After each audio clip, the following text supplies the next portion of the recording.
Shalom. Welcome to video 8 in the series, 5 Small Stones. And lately, we have been focusing in on 2 questions. How is Jesus the first? And we answered that in previous lessons. And how is Jesus the last? So come, let's take a look what the Bible says about Jesus being the first and the last. Come, let's go. So let me take you to modern day Iran and Iraq. We're going to take a look at the area just northeast of the Persian Gulf. And this is the fertile land between the Tigris and the Euphrates rivers that you could read in Genesis 2:14. And here in the garden, maybe in that location, we don't know, but God created the first man. He created Adam. And Adam himself had an unnatural beginning, no father or no mother. He was formed from the mud like a potter forms clay. He's made in God's image. It's almost like see Adam and see God, and he's called the Son of God. This is in Luke 3, verse 38. And he and Eve were part of a new heavens and a new earth and a new life. And even the tree of life, if you eat the tree of the tree of life also that was in the garden, you'd live forever.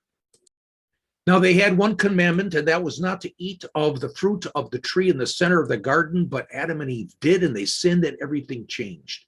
The first Adam and Eve brought death. The first Adam and Eve, the way was closed to the Father.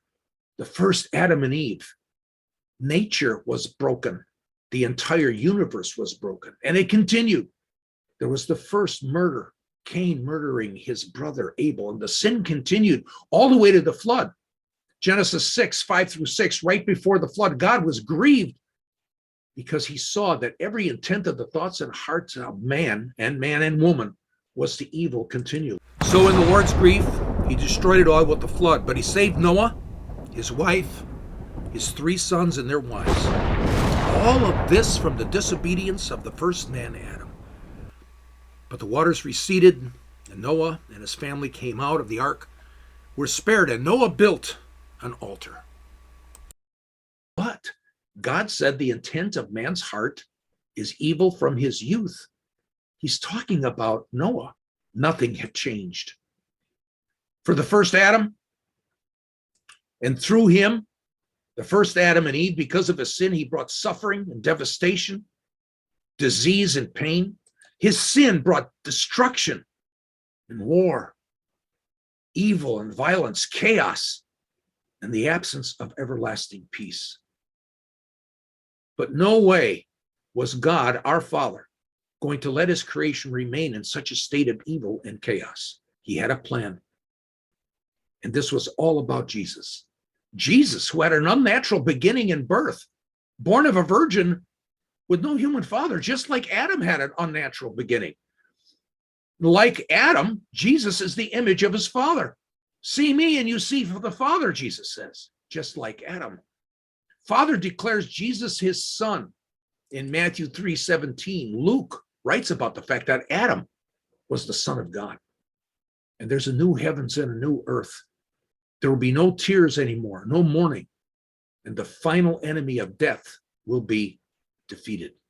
There's a Hebrew phrase called tikkun olam, repairing the world or repairing the universe. And we read that indeed in Revelation 21:4 and Acts 3:21, Jesus is going to make all things new. That's the phrase, tikkun olam. He's going to repair everything. And Yeshua himself will be called the last Adam, as we read in 1 Corinthians 15:45, and also in Romans 5:19. The first Adam, the way of the Father, is closed. But the last Adam, our Jesus, our Messiah, who is the Son of God, indeed, we find out that he is the one that gives us the way home. He's the way, the truth, and the life. No one comes to the Father but except through me. So the first Adam, through him, everything was broken. But with the last Adam, we have tikkun olam. He is going to repair all things. He's going to repair the universe. He is the last Adam. Now in video number 9, we're going to take a look at another way the Bible helps us understand how Jesus is the last. We're going to focus in on the phrase, the last words he says on the cross. It is finished. What is finished? What ended? We'll take a look at that in video 9. Until then, shalom.